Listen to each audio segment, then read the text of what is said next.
Hey guys, Savage Joy here with Real Progressives. I apologize about the delay. My day has been insane. I was just on the Humanist Report again, and then a gentleman named Niall had me on his podcast, and now here I am. And I get to interview Luke Savage from Jacobin. I say it weird. But anyway, we were just discussing how it's pronounced. But thank you so much for coming on, Luke. I'm actually really surprised I even got a hold of you through DM. No, thanks. Thanks for having me. I'm glad to be here. Absolutely. So I talk about you guys a lot because the Nation used to be my spirit animal before they got not like how they were. And so now I've been following you guys for like over a year. And you guys definitely put out a fair amount of pro-Bernie articles. And you do, write some yourself. As far as in Canada, because Luke's in Canada, it seems to be a lot of Canadian people do support Bernie and want him to win. Do you find that? Yeah, I think there's definitely something to that. I mean, I don't have up-to-date statistics in my head, but I think Canadians, if they're paying attention to U.S. politics, they tend to lean Democratic pretty heavily. And I think Bernie is definitely pretty popular here, and especially among young people. He tends to be supported by a lot of the demographics that support him in the States too. So I talk about United States politics, obviously. But as far as Canada, we see a lot about Trudeau in the news and stuff. And I don't believe I've ever had anyone from Canada on. I've had UK. But as a Canadian, give us, your take on Trudeau as a whole. I know that's a broad topic, but give us like a breakdown. Oh boy, well, we could easily fill 20 minutes talking about that. I mean, I guess the short and easy answer is that I would disagree with and strongly contest kind of the popular narrative of Trudeau abroad. I think even more so than in Canada, he's received very fawning coverage, particularly in the United States. He's become a sort of a figurehead for liberalism, and for some people, he's kind of a savior of the West or whatever. I think particularly in the Trump era, a lot of people have sort of been looking for. They're kind of desperate for where's a place where that we can still call normal, and and so Justin Trudeau, I think, and his team understood this, which is why they leaned very hard into that image. Things are, I think it's generally, a bit easier to be in Canada these days than it is to be in the United States. I mean, for one thing, you have health insurance, which makes a big difference. Whoever you are, you have health insurance. But the sort of idealized image of Canada that you get abroad, and particularly in the United States, is it is very idealized. It's kind of reductive, and we have plenty of problems here too. And Justin Trudeau is his politics would be very similar to corporate Democrat. He's just a little better at the sort of he's better at the retail side of things. He definitely knows what his image is, and he knows how to kind of wield it to great effect. But his actual political commitments, I would say, are not much more progressive than Hillary Clinton or something like that. Right on. So do people in Canada actually, freak out about Trump as well? I mean, I'm sure not as bad as people here do, but. Yeah, well, it's one of the strange things about living in Canada, and it's been this way for decades. I mean, because we are so small compared to the United States. I mean, what's the population of New York City? Like about 30 million, something like that. So, I mean, that's almost the population of Canada right there. And so we are inundated with American news and culture. Anything to do with Trump is huge here. All our kind of journalists and media people tweet about Trump all day as well. Very, very similar kind of climate around that stuff. Yeah, right on. I see you're getting some props in here. People love the publication. Deborah says that you guys have covered Tulsi's issues very well. You guys are one of the few publications who mention her name, essentially. So what's your take on, her not getting in the debates?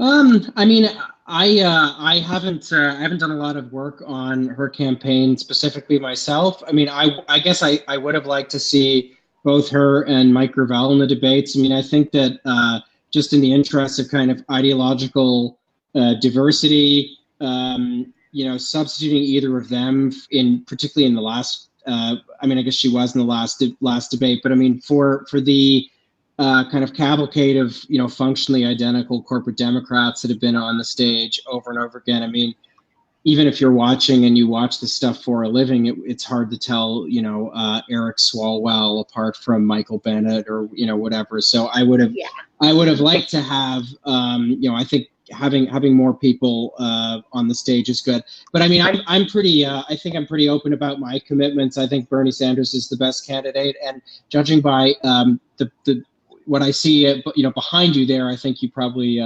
agree. I mean, I do have a permanent tattoo, but yeah.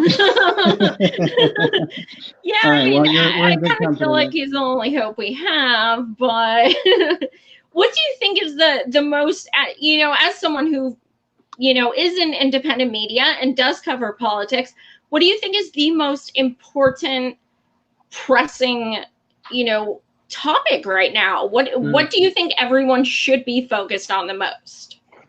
I mean, I think I could answer that in a few ways. I mean, I think the most pressing issue strictly is climate change. And I mean, I think the issue that is pressing and that's most imminently on people's minds in the United States, at least the people kind of I'm talking to, and what my impression is would be healthcare. But I think I might also approach the question a little abstractly. If there's one theme that kind of undergirds a lot of my work, particularly when I'm writing about, the Democratic Party, it's just expanding what people think the horizons of politics are. I mean, that's kind of an abstract way to approach your question, but I think a pressing issue, if I could put it that way, that's kind of underlying all of these debates, whether we're talking about healthcare, climate change, anything, is just that for decades and decades, in most Western countries, but particularly in the United States, there's been a radical kind of shrinking of the horizons of politics, less and less seeming possible. I think the average person has felt less and less kind of political agency. They feel less powerful in their capacity to engage with politics, influence politics. And you particularly see that in the United States. I mean, it is so dispiriting to be particularly a progressive American. One of my formative kind of experiences, and I'm sure there are people watching right now to whom this would apply, was being a university student. I was in my first year of university, watching Barack Obama win, and feeling very, excited about the possibilities, what was going to happen.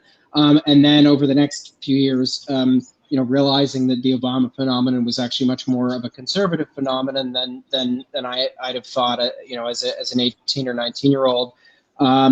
And I think things like that have contributed to this contraction of people's horizons as well, because a lot of people look at a figure like Obama and think, well, he's a nice guy and he seems to want to do good. So if he couldn't change things, like maybe it's just not possible to change anything. And I think one of the reasons the Sanders campaign, of the many reasons it's so significant, is that Bernie is saying, well, actually, no, change is possible, and it's just going to take kind of more radical methods, more transformative and disruptive methods than anybody's tried before. And I think he's really the only one who has that analysis, which is why I think he's so important, and why I think he's the best candidate that the Democratic Party could nominate for president. Absolutely, I agree. What do you think it would take to, get a yellow vest movement in the United States? When you say a yellow vest movement, I mean, obviously you're referring to the yellow vest in France. But I mean, what would that look like? Just so that I understand kind of the burden of your question. Essentially, that people would get pissed off to the point that instead of going on social media, they actually took to the streets in mass. What do you think? Do you think we'd ever come to that point, or do you think people are just kind of complacent? I hope so. I mean, I hope that if it did happen in the United States, it would be a little bit more coherent than the yellow vest movement in France has been, because as I understand it, it's kind of a peculiar hodgepodge of sort of left and right, and it has in some places it's very much feeding off just kind of locally specific issues. There's something very kind of vague and postmodern about it, even though it is also seems to be channeling the kind of anti-austerity sentiments that have taken place in other European countries. I think in some respects you already see versions of it in the United States, just not on the same scale. And I mean, again, to go back to Bernie, I think one of the things he's saying is, look, this is what it's going to take. It's going to take a way of doing politics that's much more disruptive than anything people have known for a long time. This is one of the reasons I think why he's using his lists to direct supporters to picket lines of striking teachers and other workers.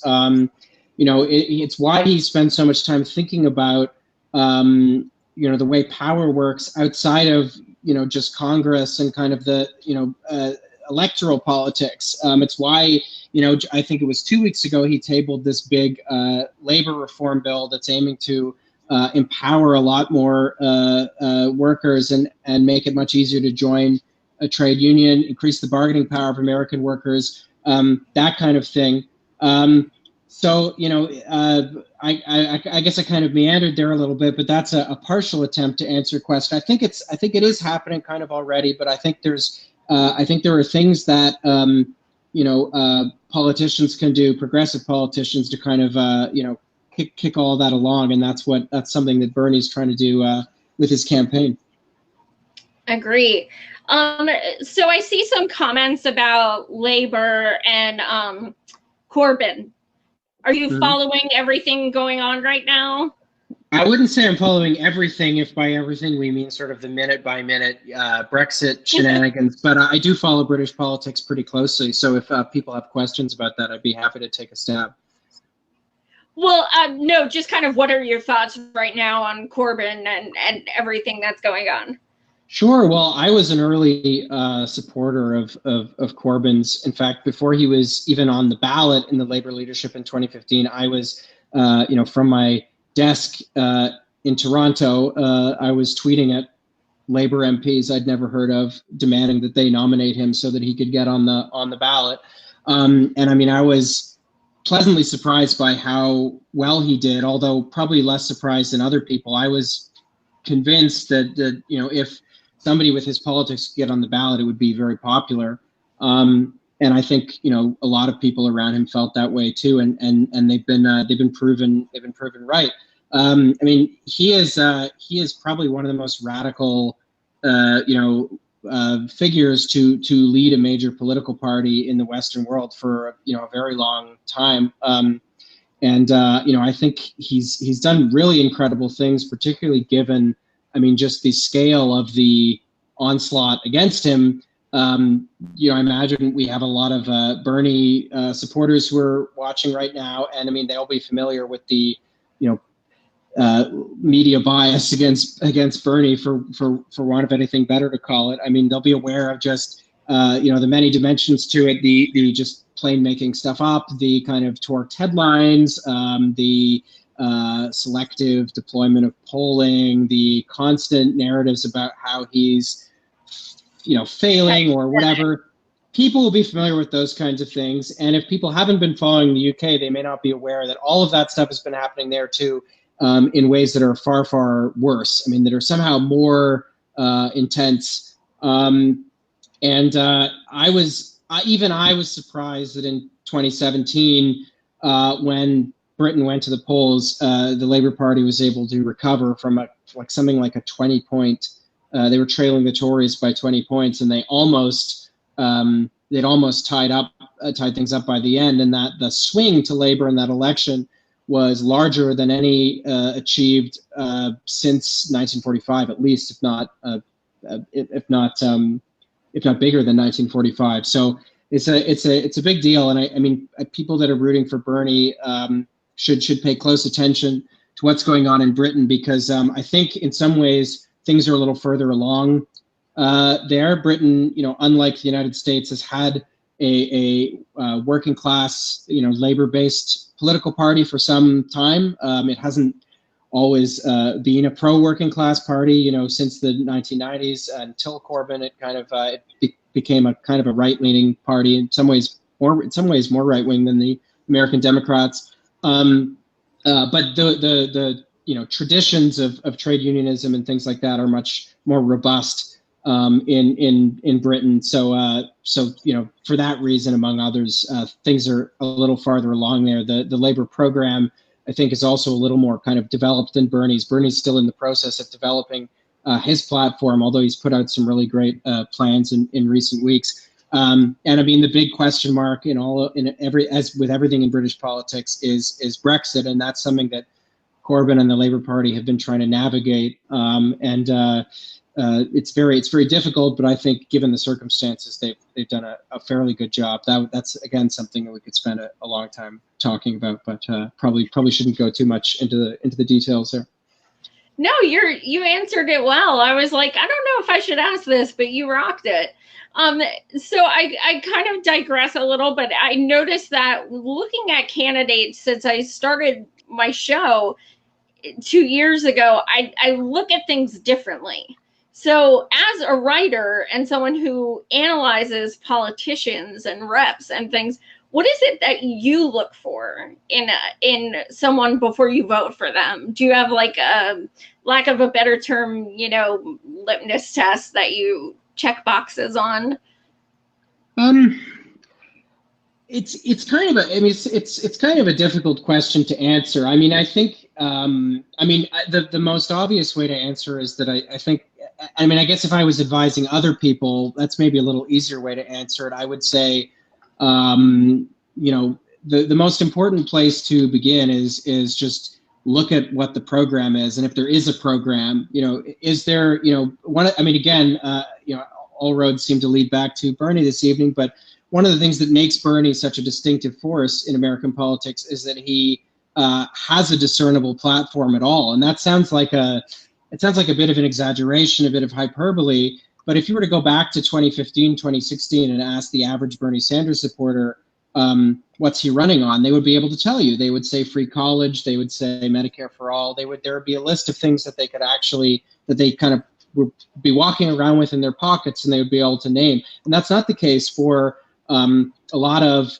liberal politicians, and in Canada and the United States and elsewhere. Politics has been increasingly done kind of on the basis of personality and kind of who can come, who has the most attractive spectacle they can conjure or whatever.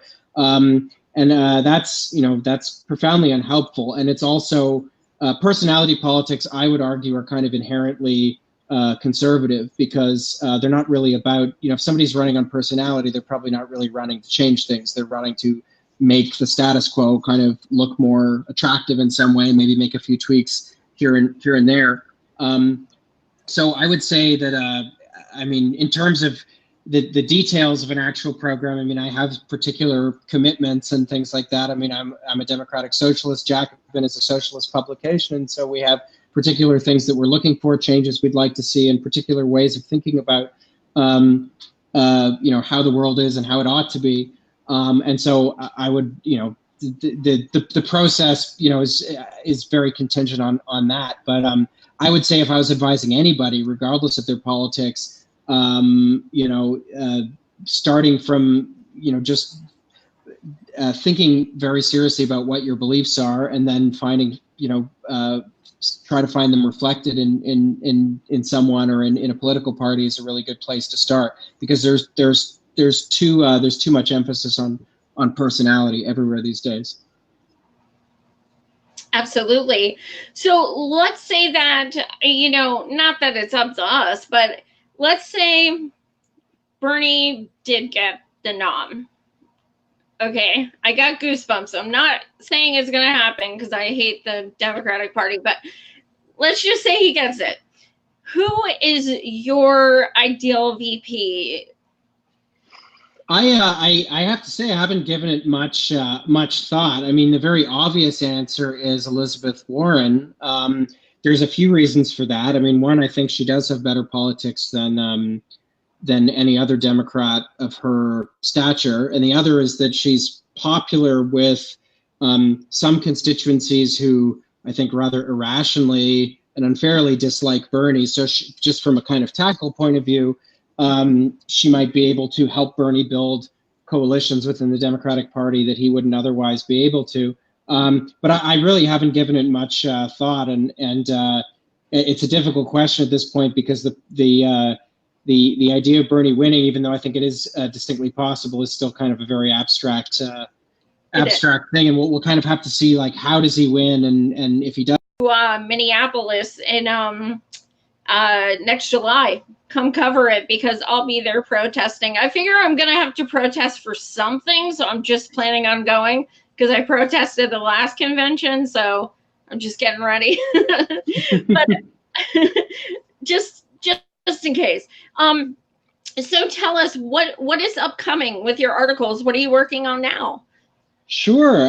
Well, I have a few things coming up. I have a discussion with a media critic about kind of the politics of MSNBC and its history, which I found very interesting. He wrote a book called Medium Blue a few years ago. Michael Aria is his name. So in reading that book and speaking to him, I learned a lot about what is kind of ostensibly the liberal cable network in the United States, and why it is the mostly very annoying way that it is. I have an interview with Ari Berman from Mother Jones. He's a reporter who's done really tremendously good work on voter suppression, really detailed reporting. So I spoke to him about that. There's a very good podcast that two fellows have started called Know Your Enemy, which is being hosted by Dissent Magazine, and they're both leftists who are interested in the history of American conservatism. So I had a really great conversation with them yesterday about the history of American conservatism and thought. I have an essay coming on a rather obscure Canadian philosopher called George Grant, so people should look out for that. And since I'm plugging things, I might as well inform your listeners that I have my own podcast as well, which people would be welcome to check out. It's called Michael and Us, and you can find it on Patreon, SoundCloud, Apple, all the usual places. Awesome. Well, I know you had to kind of make this a quick appearance tonight, and I thank you so much for agreeing to join me, because I'm always excited. Like, as an English major, I'm like, I have a writer on. Like, it's the only English thing I get to really do, except write once in a while. So thank you so much, Luke. I really appreciate it. And the fact that I'm Savage Joy and you're Luke Savage is just very exciting. I mean, mine's not real, but my audience gave it to me, so it means something. But in any case, thank you so much for joining. You guys, tomorrow night, 9 p.m. Eastern, I am having one of Luke's comrades from Jacobin, who is Kurt. He's actually in Mexico doing articles there. So he's going to talk about everything he's learning there, and we're going to discuss politics from his perspective. So thank you guys again so much, and thank you, Luke. Best of luck with everything. Thanks so much. Take care. Take care. Bye.